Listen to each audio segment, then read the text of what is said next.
we doing, everybody? And happy Friday. We made it to Friday, made it through Thanksgiving. Glad that everybody is here. Everybody is safe. Everybody had a fantastic holiday there. Maybe you listened to us. Maybe you had us with you traveling from one Thanksgiving to another. You never know if you got 14 Thanksgivings in one day, you got to attend. So this is Wisconsin Sports on the Go with Trage. I'm your host, Trage. Today, Austin is with me. Austin, how was your Thanksgiving? Did we enjoy it? Was it a good one? Yeah, it was good. Ate a lot of good food, enjoyed a lot of good company. So it was a good Thanksgiving, to say the Definitely a least. great Thanksgiving. Good to hear on your end there. And you know what made it better? Somehow, some way. I don't know how it was. If the stars aligned on Wisconsin one last time, the Green Bay Packers pulled off the upset at Ford Field in Detroit. Somehow, some way, they pulled it off in dominating fashion, too. I mean, there was a point in that one where it was, handily in Green Bay's favor. So, an impressive win by the Packers. I was not expecting that. We called it to be close. I didn't really think the Packers would win it. I thought it would be close. But Packers pulled it out. We're going to be talking about that. Also, we got the Badgers coming up this weekend here. They have the Gophers battle for Paul Bunyan's axe. We're going to be talking about that. Also, looking at the Bucks game coming up tonight here. Also, got to talk about the college football weekend and the NFL schedule for the weekend. So with that, right away, we're going to jump into the Bucks. The Bucks will be taking on the Wizards. You know, this early season schedule, it seems like we play the same team over and over again like it's nothing. I mean, we just played the Wizards 2 games ago, right before the Celtics. We played the Wizards, and now we got the Wizards one more time. So it's like, what the heck is going on with this schedule that they're throwing together? But whatever. We got the Wizards coming up tonight. So what do you got for stats for this one, for this 7 o'clock tip from the Pfizer? Yeah, we just played the Wizards, like you said, last Monday, and we beat them, or on Monday, and we beat them 142 to 129. So, if it's anything like last week or last time we played them, should be an easy one. Um, Kyle Kuzma's still leading the way for them and Jordan Poole, which, last time we played them, we said that they were going to have a big game. And, obviously they produced on their end. And then also Tyus Jones had a really big game the last time that they played the Bucks. Just to go over some of the quick few stats from the last time, because they only played on Monday the 20th. So, yeah, Kuzma had 22 points. Tyus Jones had 18, and Jordan Poole had 30. So, if you look at those three guys right there, if you want a nice, uh, stupid ESPN, if you want a way to win, you just got to stop those three right there. Specifically, Jordan Poole. Obviously they're going to get their shots. I think that's just how basketball works. They're going to shoot the ball, and they're probably going to put up 100 because the Bucks defense is obviously subpar. But if they want to do at least a better job at trying to limit this game and get out to an early lead, I think it's trying to reduce the number of shots that Jordan Poole, Kuzma's trying to take, and try to reduce the amount of points that they can score. It's definitely going to be the big key in this one for the Bucks. There is controlling those three guys. Also, like you said, defense for the Bucks has been iffy at times this season, and we saw that. We actually thought that when Drew Holiday was traded, that it would affect the defensive chemistry of this team. It's, a lot of it's at the rim too. I remember back in that Boston game, I think the Bucks have dropped from like fourth or better in the league in most statistical categories on the defensive end. Now they're sitting at like 16 to 20 range in most of those same categories. So definitely interesting to see how far the Bucks have dropped off on the defensive end there. I do think in this one, the Bucks have a lot to prove coming off of that game against the Celtics, that slow start that they had against the Celtics. They have a lot to prove in this one, that the chemistry is there. There's potential for this team, not, this rollover at the beginning of the game here. Let's see something out of the Bucks early in this one against the Wizards. And I think that's going to be a big key in this one.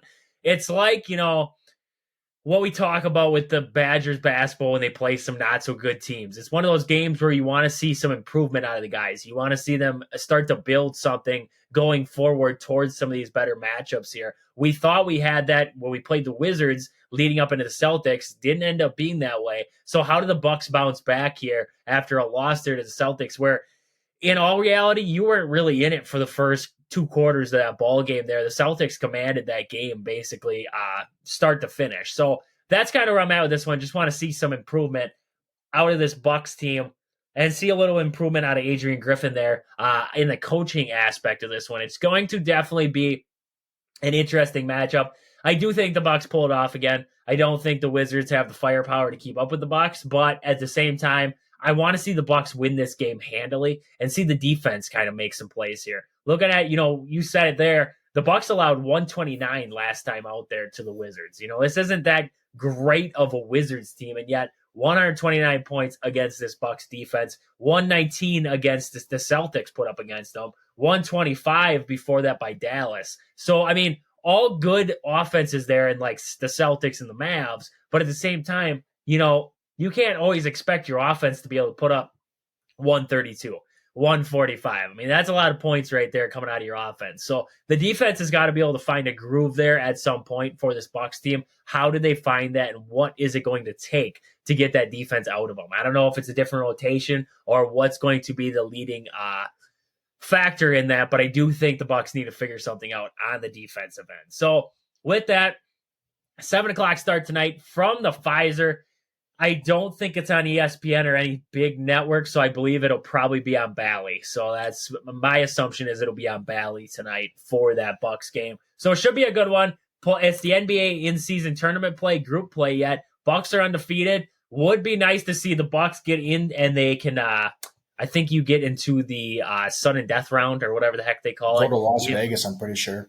Yeah, and I think you get automatically put in so that you don't have to play in like the losers bracket, basically, where it's like one loss, you go home kind of dealio. So it would be good to see the Bucks pick up a win here so they can avoid that, because this in-season tournament, it means a little bit. I mean, it's going to be a little bit of bragging rights there. You're seeing teams like the Pacers and the Magic really taking advantage of some early season success and putting themselves in good spots. I would love to see the Bucks put themselves in a good spot here in this in-season tournament here starting out. So again, 7 o'clock start from the Pfizer. Should be a good one there for the Bucks. If you're going down to the game, should be a good one to watch there. The only guy in the injury report that I'm seeing right now is Giannis, and he's a game-time decision. So I would expect Giannis to be out there, but as of right now, game-time decision for the Bucks there. With that, though, we got to jump over into the Badgers. Badger football coming up. Final game of the regular season. It's for the Paul Bunyan's Axe. Badgers, Minnesota, both coming in here as struggling teams this season. 2:30 kick on FS1 from Minnesota in this one. Minnesota's coming off of a 37-3 loss to Ohio State, kind of something that you expect out of an Ohio State team, especially they had to go to Ohio State to play that game, so not any help there from Minnesota. Coming off, the Badgers are coming off of a win in overtime against Nebraska, 24-17. Before that, though, 3 straight losses. So Badgers coming into this one kind of limping into this game here against Minnesota. Minnesota been struggling here as of late, too, lost 3 in a row. So what are we seeing right now for the stats out of this Badger-Minnesota matchup? Yeah, start with Minnesota. Their starting quarterback, Ethan Kaliak-Manis, weird last name there. He's 140 completions, 266 attempts, so 52.6 completion rate there. 1,671 yards, 13 touchdowns, 8 interceptions. So not a whole lot of yards passing there from him, but still can sling it a little bit. And then their running back, Darius Taylor, 103 carries, 591 yards, 4 touchdowns. And then Jordan Newman, 100 carries, 442 yards, 2 touchdowns. From receiving, you got Daniel Jackson, who's kind of like their go-to guy, it looks like. He has 48 receptions, 710 yards, and 7 touchdowns. I mean, and then the next guy has 20 less receptions. So he only has 28 receptions, 376 yards, and no touchdowns. So it kind of looks like Daniel Jackson is their go-to guy for receiving, and then it looks like, Darius Taylor and Jordan Newman, their running backs, by the looks of it, kind of get equal carry playing time there, similar amounts of carries. Nothing like who was their running back last year? Ibrahim or something. I'm pretty sure his name was. He was kind of a stud for them, but doesn't seem like they have that guy for them this year. Still a decent team overall. They're 5-6, so that's decent for the Big Ten West, I guess. That's middle of the pack there. But let me take a look. I haven't taken a look at their schedule here. I know that they played Nebraska close early in the year. Yeah, they beat Nebraska 13-10. That was week 1. So obviously teams change from week 1, but they lost to Northwestern in overtime. Lost big to Michigan. They did beat Iowa though, 12-10, and Michigan State. But they're on their own 3-game losing streak. Same as the Badgers was just on their own 3-game losing streak. So, and obviously with this being against Wisconsin, it has a lot of implications. You're playing for the Paul Bunyan Axe, and you're also playing. I guess both teams are technically in bowl games now, I think, but whoever wins this game is going to get the better bowl game. So I assume you kind of want that, especially as players. You go to a better bowl game, you get better prizes and gifts and whatnot, just a better experience overall. So I'm sure that has a little bit of implication on their mind. But I think just the fact of them playing Wisconsin just put something in their mind that they're going to want to win. But the Badgers, they're coming off a win versus Wisconsin or over Nebraska. Even though it was in overtime, they definitely needed that. Surprisingly, Wisconsin's 6-5. They're second in the Big Ten West. For how crappy of a record they have, they're second in the Big Ten West. So shows you how crappy the Big Ten West is. Yeah. And then I'll just go over their statistics a little bit. So Tanner Mordecai is back playing for them. He has been the past 2 weeks. So he has a 64% completion rating on 1,542 yards, but he did miss a couple of them games because Braden Locke was playing there, like we talked about. Tanner Mordecai only has 4 touchdowns and 3 interceptions. So I was just going to say something about that. We talk about this dairy raid. You called it the dairy raid offense. You told me we had to start calling it that. That was a patent name now. But it's an air raid offense, essentially. And, like you were just saying there, only 4 touchdowns. Our starting quarterback, the guy coming in from SMU, you can't tell me this guy can't sling the ball around, because at SMU he had, 7,000 or 8,000 some yards coming into Madison. The guy can sling the ball around. We knew that. So 4 touchdowns? Are you kidding me? Like that seems like it's baffling. For if that's the offense we're trying to run, your quarterback can't do it, then why are we running this? That's my biggest problem right now. Like, you just emphasized it there for me. 4 touchdowns. He almost has as many interceptions on the season as he does touchdowns, 4-3. That's ridiculous. That's a ridiculous stat, especially the offense that they try to run. So that's, sorry to cut you off there. I just had to mention that because that just baffles me, because you really emphasized it there. And I was like, yeah, that's true. I really got to mention something about that. So yeah. And what's even crazy is they only have 12, or he's only gotten sacked 12 times. So can you really blame that on the offensive line? Not really. Minnesota's quarterback has been sacked, I can't remember. It was just up, but I think it was 18 or 19 times, something like that. So you can't really blame a whole lot on the offensive line, even if you want to. But Braylon Allen, 155 carries, 119 yards, and 10 touchdowns. He did get 2 touchdowns, I think, against Nebraska, and he got a lot of the workload against Nebraska there. And then, what's crazy is Ches Malusi is still our second running back with 307 yards. And he's been out since week – I don't even know what week it was that he got injured. But it was early in the season. I don't remember. 2? Yeah, week 2 or something, and he still has 307 yards. The guy underneath him, Tanner Mordecai, running back, 237 yards. This just goes to show how awful I mean, our run game isn't awful, but it's not like what it used to be for sure. There's no key to this offense. Is basically Yeah, what you're getting. Like there's no like you think looking at Braylon Allen's stats that we're a run team. We're not. You think looking at Tanner Mordecai's stats, we're a run team. Our offensive scheme is still not for the run. So what is our identity? What is when right now when you think Wisconsin offense, I think anything. I don't know what to think. Sometimes I think we're a run team. Next I think we're going to try and throw it but we can't.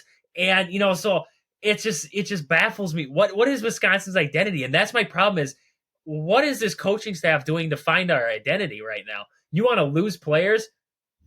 Lose your identity. Don't have any idea where you're heading right now. It's just crazy to me right now. yeah. Um, and it's just the fact of like like you were saying when you're looking at the stats, 4 touchdowns passing, and then we only have one running back over 400 yards. So it's like you need to figure out something to do. It seems like they're kind of just throwing them out there and just picking and choosing. I feel like they don't go into games with schemes. I mean, obviously every team is going to go in there with a scheme, but I mean, when you look at the stats, it's like, are these guys even planning for this team here? It doesn't really look like it. But to keep going, Jackson Aker, I'm assuming he's probably going to get a little bit more playing time as that running back too. Obviously, he did get that 1 touchdown reception for the Badgers there to kind of get them on the board against Nebraska. That was kind of huge. But besides that, he's not really a threat in the run game. So I'm assuming Braylon Allen's going to get a lot of the carries for them there, and then Tanner Mordecai will probably run a little bit just because he thinks he likes to do that. But sometimes it's good, sometimes I don't really know. Receiving, Will Pauling still leading the Badgers there, 64 receptions, 675 yards, and 3 touchdowns. I'm pretty sure he got banged up a little bit against Nebraska. I can't remember if he ended up returning back in that game or what his situation is. I'm sure he'll be playing in this Minnesota game, considering how big of it is, but not really sure how his status is. And then Bryson Green, 25 receptions, 375 yards, and 1 touch. A lot of guys have 1 touchdown receiving, but a lot of them, I mean, Braden Locke also threw 5 touchdowns and only 1 interception. So Braden Locke played less games than Tanner Mordecai and threw one more touchdown and 2 less interceptions. So good for Braden Locke. But Hunter Waller is our leading tackler for the Badgers, and I mean I'm pretty sure it looked like if anything it would have been a concussion because he kind of lowered the boomstick on a Nebraska player, and then he was out. So I don't know what his status is either, but I mean, that's going to be kind of a big loss if he's not in there, considering he is very vocal and he's a vocal leader, and also he plays a lot hard as a leader too. So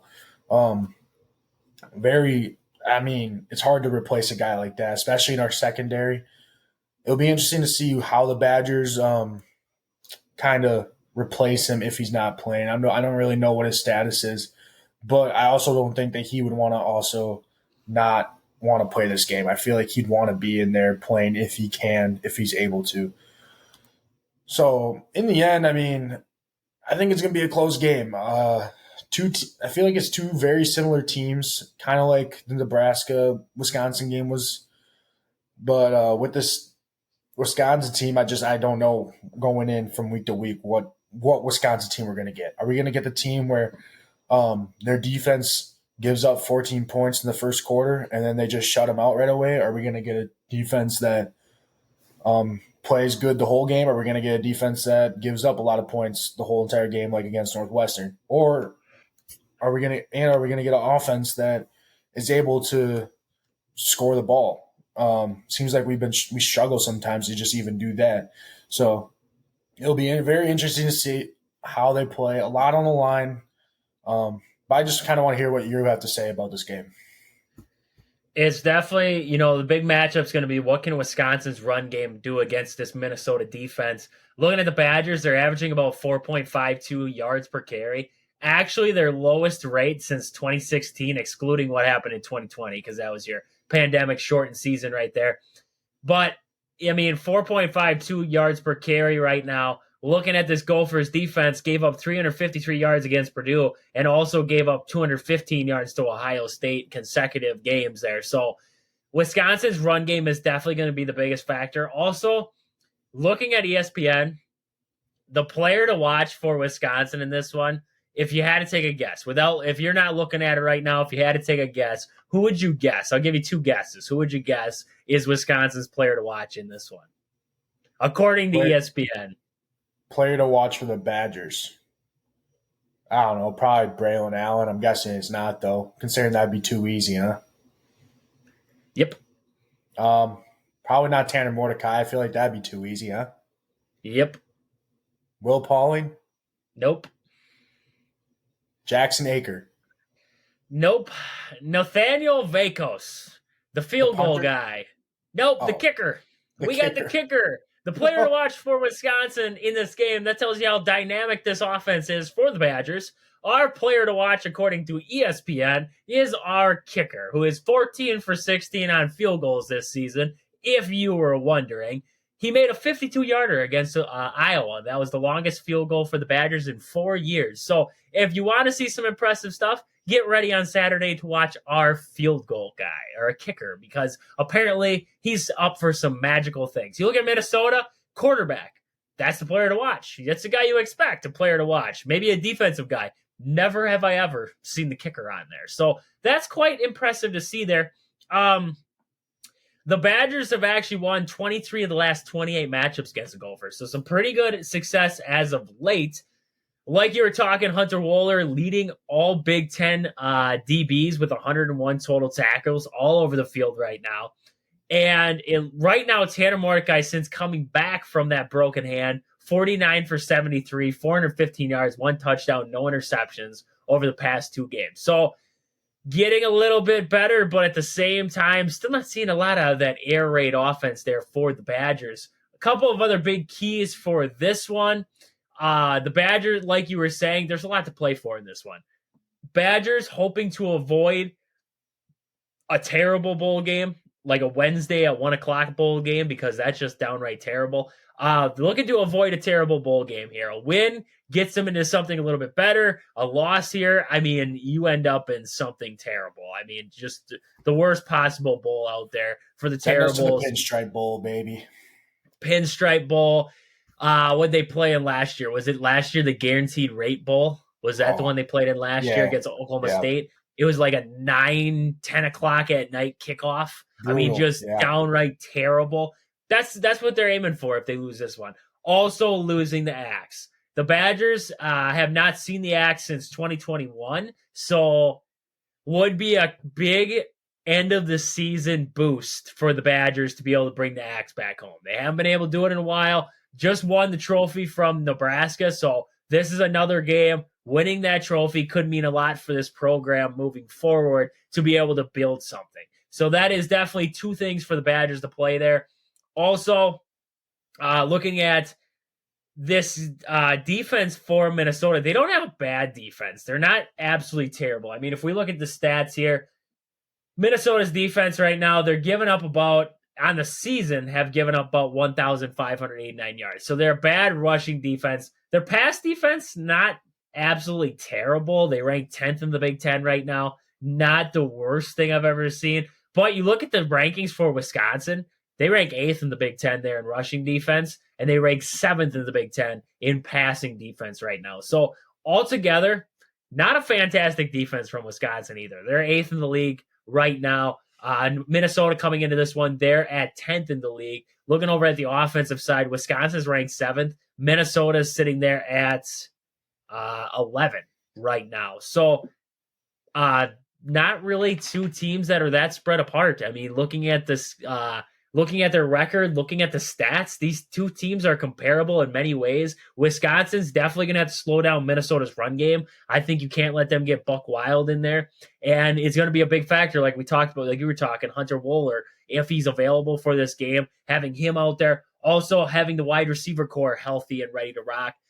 getting this run game going for the Badgers, that's going to be a big thing. But, I mean, altogether, this needs to be a win for Wisconsin. If you want to save whatever kind of, I mean, if Luke Fickell wants to save anything, this is a game that you got to win right here. Because right now, you've lost a lot of fans. You've lost a lot of people who believed in you when you stepped foot on campus in Madison. They have slowly moved off of you. You are losing to teams that are downright terrible. I mean, Northwestern, Indiana, not good teams. Nebraska, that game shouldn't have been close. I mean, honestly, shouldn't have been close. And looking back, Washington State, another game, probably should have won. Iowa. This Wisconsin team, honestly, if they were coached well and played like they should with the athleticism and everything that they have, this is a Wisconsin team that's a 1 or 2 loss team, to be honest with you. I mean, they're not as downright terrible as what their record shows. But you look at the play call, like you were talking with schemes, you look at the schemes that are getting drawn up here, you look at the play calling, the defensive calls, the head coaching that is going on with the Badgers right now, losing the locker room. We heard they lost the locker room. Well, that shows in the record. 6-5. A season that was promised for a lot more, and now this is what we get. We've lost to teams that, I mean, tell me if I'm wrong, but I don't think Paul Chryst loses to Northwestern, Indiana, Iowa, or Washington State. Maybe one of them, because, the Badgers love to lose one stupid game every year, and I bet you would have been Washington State. But, I just didn't see this kind of losing by Paul Chryst. I didn't see him lose to teams with inept talent on their ball clubs. Northwestern, they're going through a coaching change, and yet they don't see them making excuses for it. Wisconsin, going through a coaching change, we make excuses. Well, this coach, he doesn't have his guys, anything like that. I mean, just bullhooky. We have to see Wisconsin come out against Minnesota and show us something. If they can't show us anything in this one, we really need to put this coaching staff under a microscope at Wisconsin, because come next season, if the problems are still here,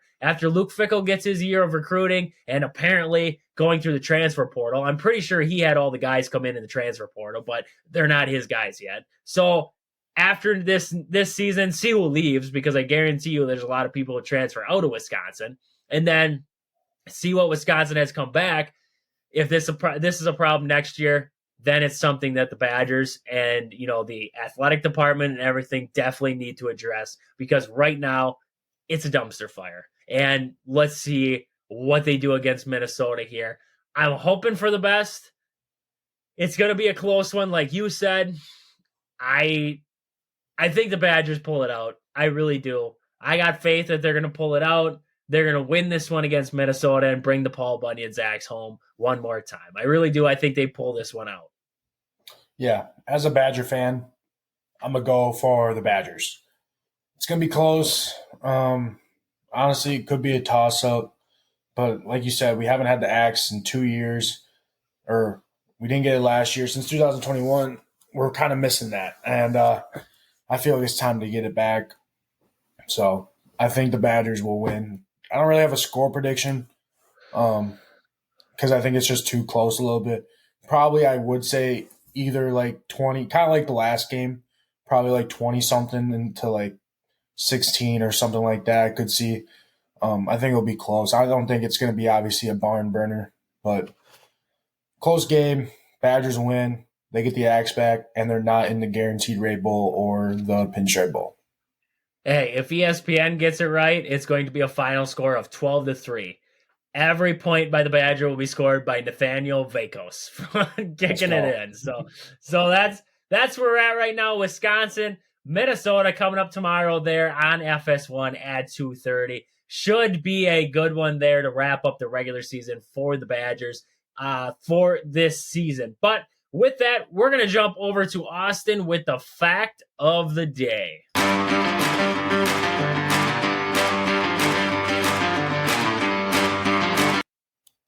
In 1960, Philadelphia center Wilt Chamberlain pulls down NBA record 55 rebounds against the Warriors, and they won the game 132-129. That's a lot of rebounds, I would say. And also, since it's being Thanksgiving, I'm a double down on this fun fact of the day. Did you know that Roger Clemens, I don't know if a lot of people know him, but a former pitcher of the New York Yankees, he was pretty good. He got married today, or on this date, not today. But he's like the only big name athlete that got married on November 24th that we know of. So, fun fact.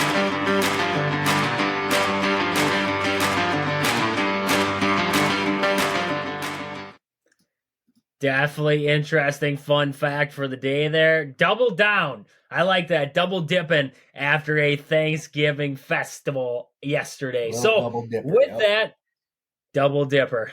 We hate double dippers in this world except for when it comes to fun facts, and that's when we completely get behind it. So with that, we got to get to the main storyline of Thanksgiving Day, and that was the Green Bay Packers. Somehow, some way, they just said, screw it. We lost Aaron Jones. We lost Emmanuel Wilson. We don't really know who's playing or running the ball for us at this point, but we're going to pull off a win. We're going to beat the Detroit Lions, and you know what we're going to do? We're not even going to make it close. This game, from the opening drive by the Green Bay Packers, was handily controlled by Green Bay.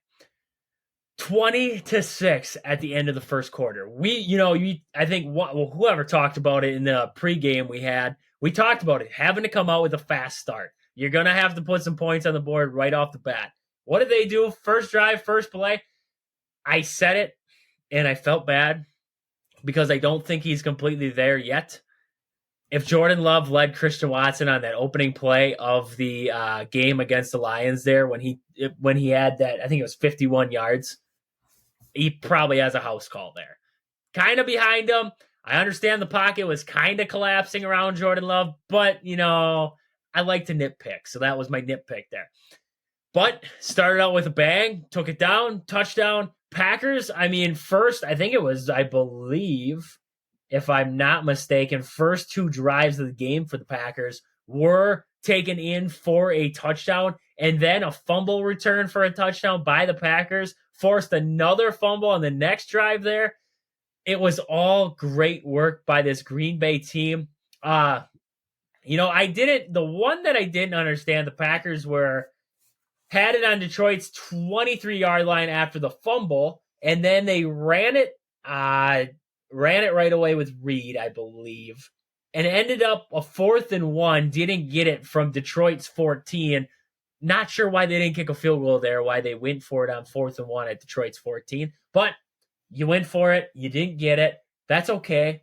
Packers still were in this one, played a great game. Lions tried to make their classic comeback, but the Packers held on. Good to see there. I wish I would have saw a little bit, cleaner there late in the game. Detroit started to come back there a little bit. I wish to see the Packers be able to put maybe another score on the board there in the second half to try and further themselves from Detroit. But all in all, impressive win across the board by Green Bay. It's what we wanted to see. There's still pieces, and I saw a lot of people after this. Bill Michaels. I don't know if Austin, you ever listen to Bill Michaels much? Not a whole lot, no. He always does his green and gold huddle after the Packer games are done. And after the game, Bill Michaels has always been a critic on Jordan Love. He didn't like the draft pick. He didn't like Jordan Love right away this season. He's always been talking, the same stuff I talk about, that kind of crap about him. You have to critique a guy. You can't always just say he's perfect. So he does the same thing, and I love to see after the game everybody coming out and saying, oh, you better take everything you said back about Jordan Love. You better shut your mouth, pull your head out of your butt, blah, blah, blah, everything like that. And it's like, guys, whoa, hold on. He played a game against the Lions. The Packers won, but relax. He's not there yet. Is that too? Before you get into your stats, just want to know, after this game, he's had a couple good games in a row. I won't hold it from him. He's had a couple good games. Had a good game against Detroit here. Played a terrible defense in the Chargers, so I can't really include that one because, the Chargers defense, the Chargers coaching staff is just downright terrible right now. That's a head coach that's going to get fired at the end of the year here. So, and then had a decent game against the Steelers there. So Jordan Love has played better as of late, but I still see room for improvement out of him. So I just don't want to get too far ahead of myself saying that, oh, yeah, a lot of people are like, oh, Jordan Love proving you guys wrong. And then they bring up the stats about Aaron Rodgers and Brett Favre and Jordan Love's comparable. I don't think he is. Do you see it different? Because I don't see Jordan Love comparable to Aaron Rodgers or Brett Favre right now. I see him as he's definitely still a work in progress. He's got a lot of bumps he's still got to get out of his game right now. Yeah, he's like you said, he's getting better for sure, especially today. But there's still some throws that he's missing, still some questionable decisions, especially I think it was like one of the last times they had the ball when they were trying to go for another score. And it was 3rd and long, and he just dropped back and then just tried to chuck it up to Christian Watson. And it was like, Watson was open, and he just completely underthrew him. I didn't really understand some of the decision making. There's still a little bit of things that he can work on, but definitely looked more like a professional football quarterback there today. I will say that. And hey, I mean, the Lions, they have a decent defense. They got Aiden Hutchinson, Anzalone, who's been pretty good. Their DBs are all right, but I say the defense from the Lions is definitely a step up from the Chargers defense. And I mean, they scored 20 points in the first quarter. Granted, one of those was a fumble recovery. But I mean, they put up 14 points in the first quarter. That's what we've been asking for. We've been asking to get them going right away. Little slow in the second half. They kind of had 2 drives stall towards the end there, and then ended up having to punt. But they were still moving the ball pretty consistently, and that's what I like to see. But yeah, definitely still some things for him to work on. Definitely, though, but like you were saying there with Aiden Hutchinson and stuff like that, definitely an improvement out of the Packers' offensive line in this one. Aiden Hutchinson, I can't tell you any time in this game where Jordan Love was really under that much stress in the pocket. He had lots of time. They kept this Detroit Lions front out of the backfield, which is a flip the script of the last time these two teams met.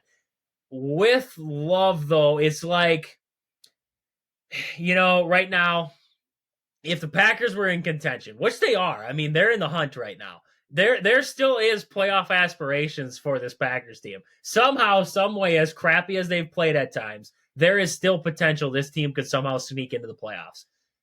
I just, when I look at Jordan Love, I don't think that he could be the main reason why a team went to the Super Bowl. Like Patrick Mahomes or Joe Burrow or Matthew Stafford with the Rams there, or guys like Tom Brady. You go back through history there. He can't be this right now. I just don't believe he could be the simple reason why the Packers get into the playoffs. If I had Jordan, with Jordan Love, I just think he needs those extra, the offensive line played fantastic today. The defense, like you said, a key takeaway there early on, the defense played great for him. So it's like, you need all those pieces for a successful football team. But right now, I just don't think Jordan Love is the dominant guy that could do it by himself. I think Patrick Mahomes could take a game over. I think Patrick Mahomes could lead a team to the Super Bowl, to the playoffs, whatever he's got to do. I think Joe Burrow can do that, be that guy. I've seen guys like, I think Lamar Jackson right now could be that guy. I don't think Jordan Love could be that guy. I think it's with Jordan Love, you're going to have a full-on team presence there for the Packers to continue the success. Today, play calling was fantastic, I thought. The defensive schemes were fantastic. Matt LaFleur called a good game, and everything was clicking. The receivers ran their right routes. Everything was working in that aspect. The offensive line played great. The defense played great. We haven't seen that yet. And I think that helped out Jordan Love a lot. And for a younger guy, that's what you need. But I just don't see right now, Jordan Love being that guy who, CJ Stroud for the Texans, he is the guy. He is the reason why the Texans are relevant to the world right now. If CJ Stroud wasn't with the Texans, say they would have went and drafted Will Levis instead, do you really think the Texans would be as good as they are right now? I don't think so. They have receivers, but they don't have great receivers. They have Devin Singletary in the backfield. He's not a great running back. They don't have a great defense. They don't have a great offensive line. CJ Stroud, you know what I mean, takes them over the top. And that's where I'm kind of Jordan Love doesn't take me over the top for this Packers team. He makes the throws that he has to, but I think with Jordan Love at the helm for the Packers, this will constantly be if Jordan Love wants to be successful, the Packers want to be successful. Everything has to work game in and game out with the rest of the team. That's where I'm at right now with Jordan Love. Yeah, and I mean overall, I mean football is a team sport, but like you said, he is no Patrick Mahomes where he could lead a team himself. But even when you look at Tom Brady when he was with the Patriots, Tom Brady had one of the best defenses ever when he was always for the Patriots. I mean, obviously Tom Brady is one of the best quarterbacks ever to play the game. Probably is the best quarterback to ever play the game. But even Tom Brady had a lot of help from his defense, and he had really good playmakers there. It's not like he carried them by themselves. Like I'm pretty sure, I can't remember if it was the Patriots. Oh, no, that was the Ravens. The Ravens, when they won the Super Bowl back in, I can't remember when it was. But their defense was so good that even their defense scored so many points for them that even if their offense didn't score whatever amount of points, they still would have won a lot of games. So, I mean, if you have a good enough defense, I think your defense can almost carry you to a Super Bowl damn near. But I think what our defense needs to do is just keep playing how they're playing. I mean, look at when they played against the Falcons earlier in the year. We scored 24 points. I mean, questionably, I think that's good enough to win that football game if our defense plays a little bit better and doesn't give up some big plays against the Falcons. So there's another win right there. And right there, we're 6-5, and we're right where the Vikings are. We're in the playoff picture. So, I mean, some of these games are won close, and we're looking in the playoff picture with Jordan Love, who still hasn't been he's been playing some pretty good football, but I don't think he's played his best game yet. And I mean, we still got how many games? 1, 2, 3, 4, 5, 6 more games left.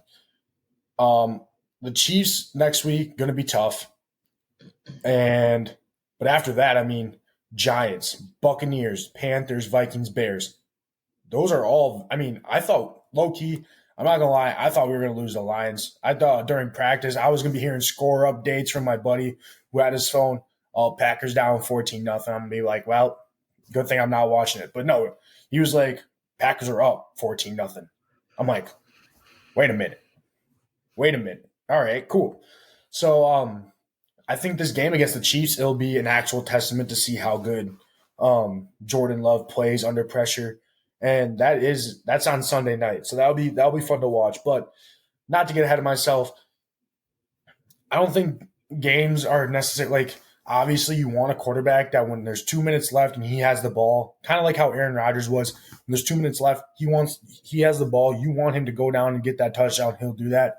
I don't know if Jordan Love is there yet, but he has made some plays that shows that he is able to do that, like he did last week against the Chargers. So I don't think he's completely there yet, but he's definitely in the works. He's for his first year starting.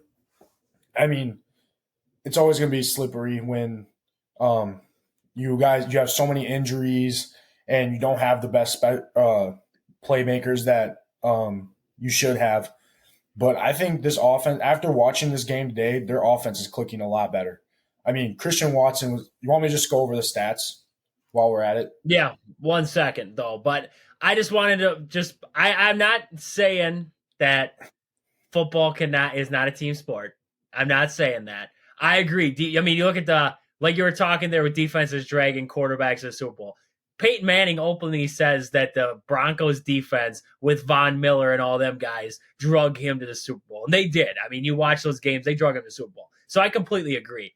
What I'm saying is right now, I don't believe, because I haven't seen it yet, when push comes to shove, if the Packers needed a game-winning drive, I haven't seen it. I haven't seen it yet. They've had times where they had they had not the ability, but they had the situation to go for that game-winning drive, and they came up empty. And that's where I am kind of at right now is if the defense can get them the lead, if He makes plays early on. If the Packers offense is clicking early on and they get out to that big lead, they're fine. But you look at this game here, the Lions put up 6 in that first, didn't put up anything in the second, but they did score in the third quarter and the fourth quarter. If the Packers don't have that big first quarter, this is a different game that we're talking about. So I'm not taking anything away from what the Packers did. It was definitely a great win by Green Bay. Definitely a great improvement game by Jordan Love. I saw him make throws in this game that I didn't believe that he could make. But I don't want to get overly I want to get excited because it was good to see the Packers win and to win against a great team like the Lions, as great as they've been playing. I just don't want to get too far ahead of myself because I have openly said how much I don't believe in Jordan Love and how much I don't believe in Matt LaFleur and everything in between. And there's a lot of people out there who probably complain when they listen to me talk. That's okay. But I just don't want to get ahead of myself, and just, with CJ Stroud, I keep talking about CJ Stroud, but he's impressive. And you see him and he makes throws that make you go, wow, CJ Stroud is the real deal. He's making this happen with a very not so good Texans team. Green Bay, they're an okay offense, a decent defense. Can Jordan Love make it happen? And this one he did. I have to see it, though. I have to see it week after week. Jordan Love be able to put together games. He doesn't always have to put together the greatest performance in the world, but put together games. Patrick Mahomes has his off games, but still plays decent in those games. If Jordan Love has a bad game for Green Bay, it's like the world's on fire again. So it's, I got to see a little bit more out of Jordan Love before I finally say, it's like when I talk about Christian Yelich with the Brewers, I still say he sucks. I mean, and that's just my opinion on him. That's where I'm at with Jordan Love right now is I just got to see a little bit more out of Jordan Love. Make some of those throws that make you go, wow, and then I'll believe Jordan Love is the quarterback of the future for the Green Bay Packers. Yeah. I see that a little bit. I'm just optimistic, I guess. I mean, I just like when I see him doing good, I'm like, you know what? It gives me a little bit of hope for the future. So I don't know. I'm too into Wisconsin sports all the way around to be optimistic. The Brewers fail me every year. Badger football fails me every year. Badger basketball, the Packers. The Bucks, they won a championship, but otherwise they fail me every year. So it doesn't matter who it is. They find a way to fail me in the end. So it's just, you lose that optimism. You just got to be, I love to be a realist. And as a realist, I just got to see a little bit more out of Jordan Love before I can close the book, until I can flip this page and get to a new chapter where I can say, give this guy an extension. We don't have to worry about anybody coming in to take his spot in the quarterback room. What's crazy is I saw on Instagram some guy from Fox NFL was doing his mock draft already, and it said that the Packers would draft J.J. McCarthy from Michigan in the overall ninth. I don't know about that one, Chief. J.J. McCarthy, subpar on a very good Michigan team, in my opinion. I don't know if the Packers would reach at ninth, especially from how Jordan. I think they're considering how Jordan Love is playing these past few weeks. I think they're going to give him another shot at next year and hopefully draft some players around him. But that was just kind of out of the blue. But just to see that, I was like, that's kind of crazy that they think that J.J. McCarthy. I don't think is all that. I think he's on a very good Michigan team. He's a good he's not a terrible quarterback. He's a good quarterback. But it just, this draft is the toughest one for the simple reason of you always have quarterbacks in the draft. But there's certain drafts where it's quarterback heavy with good talent at the quarterback room. This one, you got guys like Caleb Williams, J.J. McCarthy, Michael Penix could be in there. You're going to have some dominant quarterbacks coming into this draft. You have quarterbacks, like I said, in every draft, but this seems like more of a quarterback-driven draft. So it's like, if you don't go after a quarterback and all of a sudden Jordan Love's a failure, come next season, all of a sudden something happens and it blows up. Then it's like, oh, well, maybe we should have drafted this guy. Now we just have Sean Clifford on the bench and we don't want to go to Sean Clifford. So it's like, it's a tough spot. It definitely is a tough spot. If you reach for a quarterback, did we really need Jordan Love when Aaron Rodgers asked us for weapons and they went out and drafted Jordan Love? No. No, he didn't. So it wouldn't surprise me if Brian Gutekunst drafted another quarterback. It really wouldn't. But it wouldn't surprise me if we drafted a safety at the number 9 pick, too. So there's lots of scenarios there. I definitely do think the Packers will be thinking, really considering a quarterback in the upcoming draft. I really do think they will. If they don't do it right away, I think they take them maybe a little bit later on, something like that. Maybe try to find a diamond in the rough guy. Yeah. Yeah, definitely. But to bring it back to today's game, let's go over these stats. Jordan Love, 22 for 32, 268 yards, 3 touchdowns. Pretty solid, I'd say. AJ Dillon, he actually kind of, our run game was iffy at times. He had 14 carries, 43 yards, and we didn't have any rushing touchdowns. They were all passing. Jordan Love had a pretty good run there. He kind of a little option play pulled it, and I honestly thought he was going to score, but then he looked a little slow, and then he just took a slide. So better than taking a hit, though. Better than getting hit there on that play by him. When we look at the receiving, though, Christian Watson, 5 receptions, 94 yards, 1 touchdown. Malik Heath, 4 receptions, 46 yards. A.J. Dillon had 3. Romeo Doubs had 3 receptions. Jaden Reed had 4 for 34 yards. And then Tucker Kraft, 2 for 15. So kind of filling in for Luke Musgrave there, which was good to see. But Christian Watson finally finding his way for the Packers there. Looking like he was getting he was going for more balls. He was coming down with them. And he got a touchdown once again. That was good to see. I thought one of the bigger plays, or not plays, but one of the bigger players for the Packers, Malik Heath, for us. I can't remember his name, but he didn't play. He was injured. We just talked. Wicks. Yep, Dontavian Wicks. He's injured, so he didn't play, and we needed someone. We needed another guy to step up, and Malik Heath, he stepped up, and he had some pretty good crucial catches for the Packers. So I thought that was huge seeing him play. He had a couple catches like who is this guy? Who's this guy? I've never heard of him. Well, it's Malik Heath. That's who it is. And then obviously Jaden Reed, he gained another touchdown. That was good to see. Romeo Doubs had a silent 3 receptions, but just him being on the field, I feel like is a threat for the Packers or against other teams, just because how dynamic he is. And Patrick Taylor had only 1 reception. Patrick Taylor didn't really do a whole lot. 3 carries for 11 yards. So it was pretty much just A.J. Dillon getting the workforce there for the Packers. Jared Goff, on the other hand, 29 for 44, 332 yards, 2 touchdowns. He did get sacked 3 times compared to Jordan Love. Jordan Love had 0 sacks. So that goes back to how our offensive line, how well they did against a good defensive line for the Lions. David Montgomery, we kind of figured he would get a lot of carries there, 15 for 71 yards, 1 touchdown. Jahmyr Gibbs had 11 carries, 54 yards. And then Amon St. Brown, 9 receptions, 95 yards. Sam Laporta had a big game at tight end, 5 receptions, 47 yards, 1 touchdown. But when it comes to defense, Jonathan Owens, 12 total tackles, 8 solo. But I gotta talk about Rashawn Gary. 7 total tackles, 5 solo, 3 sacks. And I'm pretty sure, or three sacks, 3 QB hits.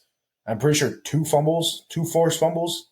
And then one of those was returned for a touchdown. So that's just huge right there. Rashawn Gary, he signed the extension earlier in the year, and obviously deserving so because he makes plays like that. And he's kind of carrying our defense, it seems like sometimes. But overall, we were just getting to Jared Goff a lot. We had a lot of pressure on him, and that's why when it came down to 4th downs, I'm pretty sure they were 0 for 5 on 4th down. That's huge. I don't know if they have it on here or not. Oh yeah, 4th down efficiency. Where I just saw it. Oh, they were 1 for 5. So, and then one of them they went on a fake punt. That was kind of crazy, but they weren't overly good. I feel like our defense was on lockdown today. They came in, they knew what they were doing, and I don't want to say they won the game, but They pretty much did. I mean, they put up 6 points for us and then only held the Lions to 22 points for a pretty. I say they have a pretty good offense there for the Lions. So that was overall, it was a great team win for the Packers. Definitely a big win by Green Bay here against the Lions on Thanksgiving. We're going to get more into the Packers there next week. Got a long week after this Thanksgiving game. They have until next Sunday there before they face off with the Kansas City Chiefs. So we'll get more into that. Right now, we're going to jump over into the college football weekend because we got to cover this top 25 matchups here. So on Thursday, on Thanksgiving, Ole Miss did beat Mississippi State 17-7, so number 12 Ole Miss got the win. We're going to move into Friday there, 11 a.m.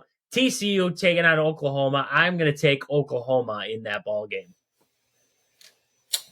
Yeah, TCU, Oklahoma. I think Oklahoma's also going to win that game for them there.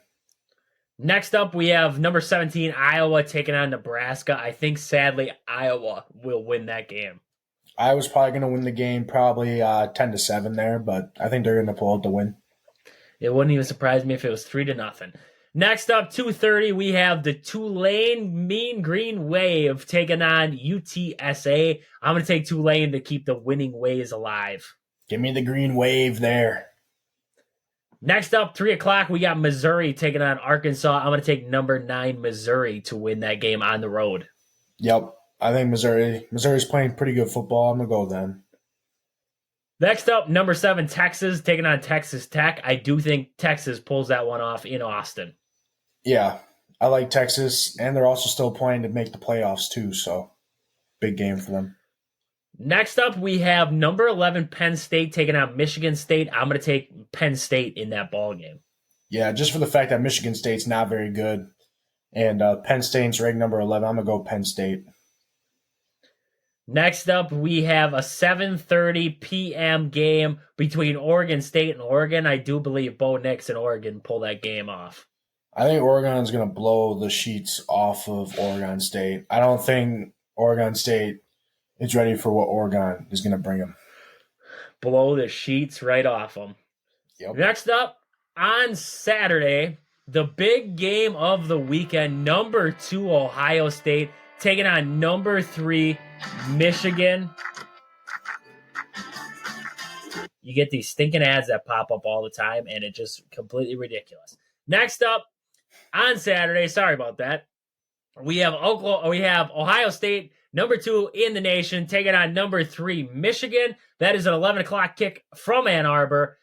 It is statistically proven whoever leads in rushing in this ball game, Ohio State or Michigan, ends up winning the game. I think Michigan wins this ball game against Ohio State. I think they keep it. They move it to 3-0 against Ohio State. I believe they win this game in Ann Arbor, punch their ticket to the Big Ten championship game and to basically the college football playoff. See, I was going to go Michigan, but since you went Michigan, I feel like I'm obligated to go Ohio. You can't cheer for Ohio State. Come on. I'm still cheer for Michigan. Trust me. Oh. But I feel like I'm obligated to say Ohio State just because you said Michigan.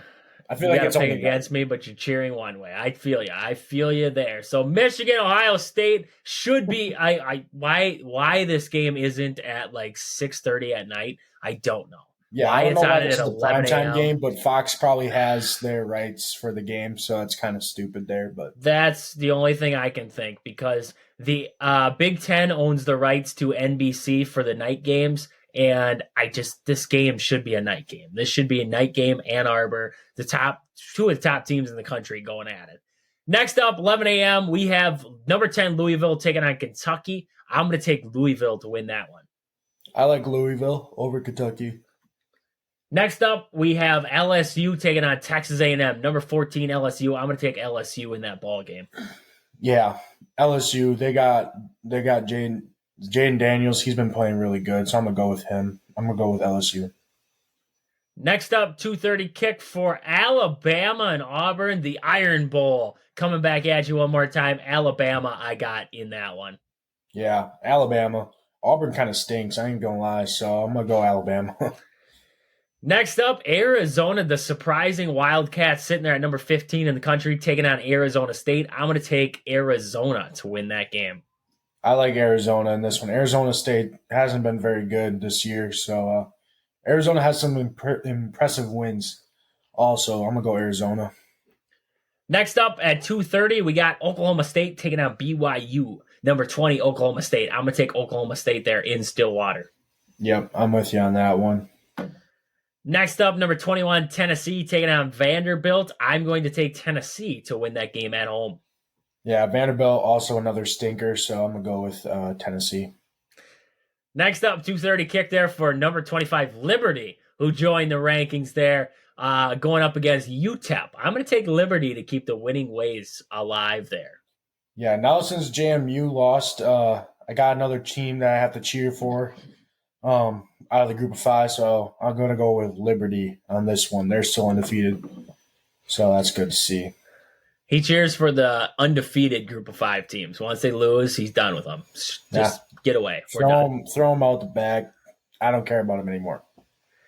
Feed them to the wolves. Next up, 3 o'clock kick on Fox. We have number 4 Washington taking out Washington State from Seattle, Washington, Husky Stadium. I'm going to take Washington to win that one. Yep, I think Washington's going to blow them off too. Washington State, they started off good, but now they've kind of went downhill. And Washington just has been playing really good football, so I think Washington's going to win this game. Next up, this one might be an enticing matchup. Number 5 Florida State traveling to Gainesville, playing Florida. Can I make my pick first before you pick your pick? I'll give you your pick first. I'm going to pick Florida on this one. Come on, baby. Go Gators. Oh, I was just going to pick Florida, too. I'm doubling down. I'm taking Florida. I got the upset in this one. Graham Mertz somehow, some way is going to lead Florida to an upset win over Florida State. You see, I wanted to take Florida because I knew you were going to go Florida, but I wanted to be the first one to take the upset this time because you always pick first, so I wanted this one to be mine. This guy, he knows me too well. He knew the game I was looking at for my upset, and he called it. Son of a gun. Fine. You can have him. I got Florida State in that ball game. I'm going to take Florida State. Right. I'm going to cheer for Florida, but I'm taking Florida State in that ball game. So you're basically what I'm doing. You're what I'm doing for Michigan, Ohio State, but you're doing it for this game pretty much. Yep. I'm cheering for Florida, but I'm picking Florida State. Next up, Stanford taking on number 18 Notre Dame. I do believe Notre Dame wins that ball game. Yep, I'm going to go with Notre Dame. Then we have Georgia taking on Georgia Tech. I don't even think this is a ball game. Georgia wins it, and they punch their ticket to the SEC championship game. Okay, my question is, this is the game that they decide to put on 6:30 on ABC. Georgia it's a rivalry. Georgia Tech. That's a big Georgia I don't rivalry care. Right there. Put something better on there, man. But I'm going to go Georgia.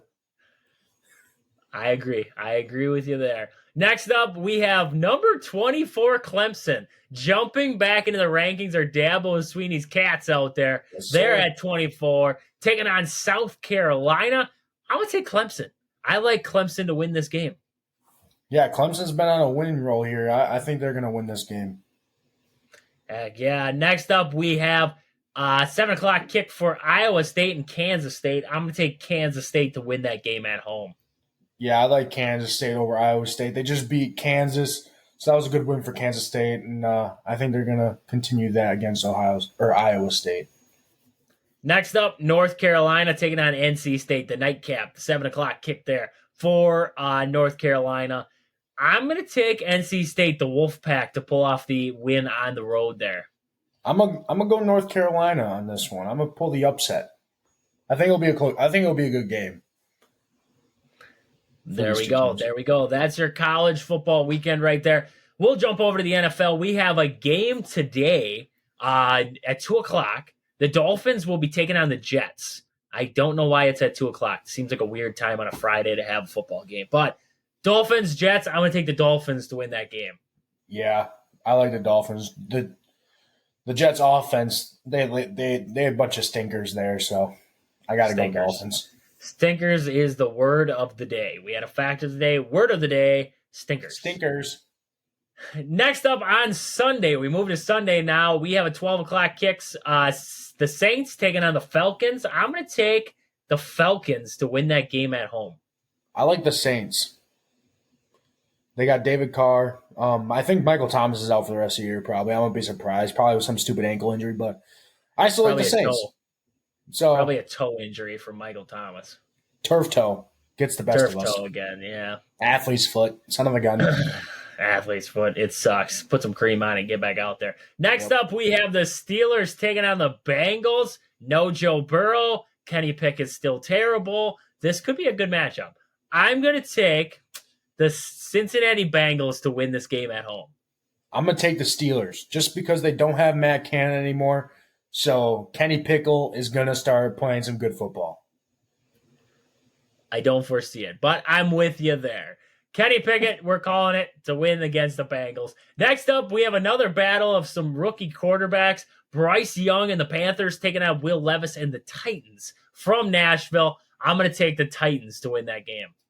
Yeah, I'm gonna go Titans on this one. The Panthers once again another stinker there, so I'm gonna go Titans with this We got a one. lot of stinkers between college football and the NFL right now. Next up, 12 o'clock, we have the Buccaneers and the Colts. I am going to take the Colts to win that game at home. Yeah, I was gonna go. I like the Colts, but I'm thinking about picking up Baker Mayfield on my fantasy team, so I'm gonna go with the Buccaneers. He's taking the Buccaneers in that one. Blaming fantasy football in all reality. He just wanted to pick the opposite of me. Next up, we have the Patriots and the Giants.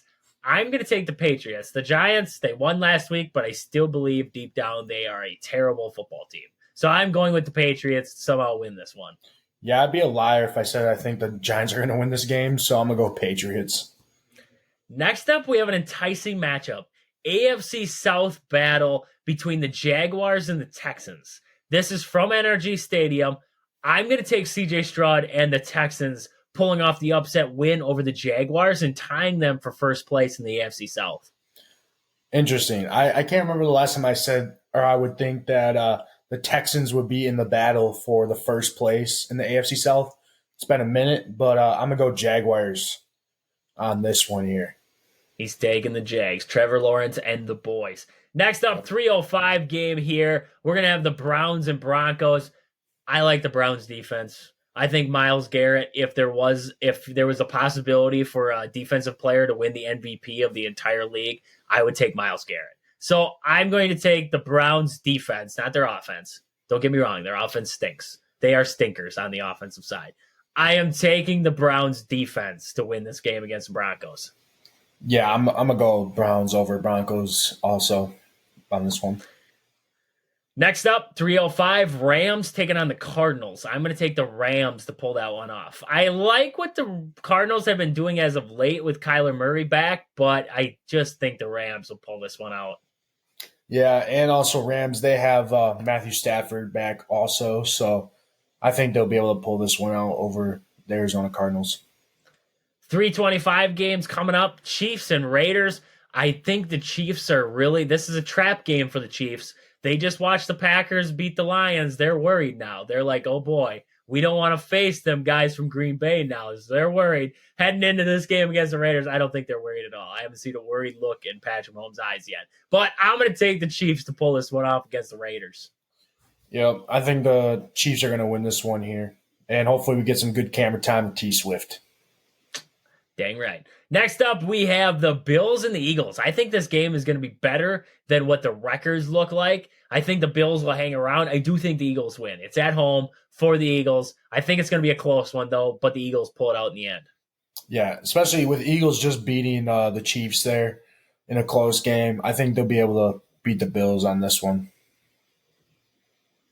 Carry that momentum. Next up, 7:20 Sunday Night Football. We have the Ravens and the Chargers. Ravens will be too much for the Chargers. Yeah, I also got to go the Ravens also. Next up in the Monday night game, we're going to have the Bears and the Vikings. 7:15 kickoff for that one. I will take the Vikings to win that ball game. Yeah, I'm going to go Vikings on this one also.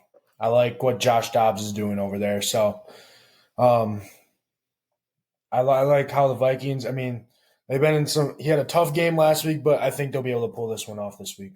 Well, that is about all we have for sports for today. We covered a lot. We got the Packers winning against the Lions yesterday, a huge win. We got the Badgers coming up tomorrow against Minnesota. We also have a lot of games going on in college football world, a lot of rivalry games. Also, the NFL coming up on Sunday there. So a big weekend in sports there. So check it out. But until Monday, when we're back with you, this has been Wisconsin Sports on the Go with Trades. Thank you guys for listening. Until Monday, deuces.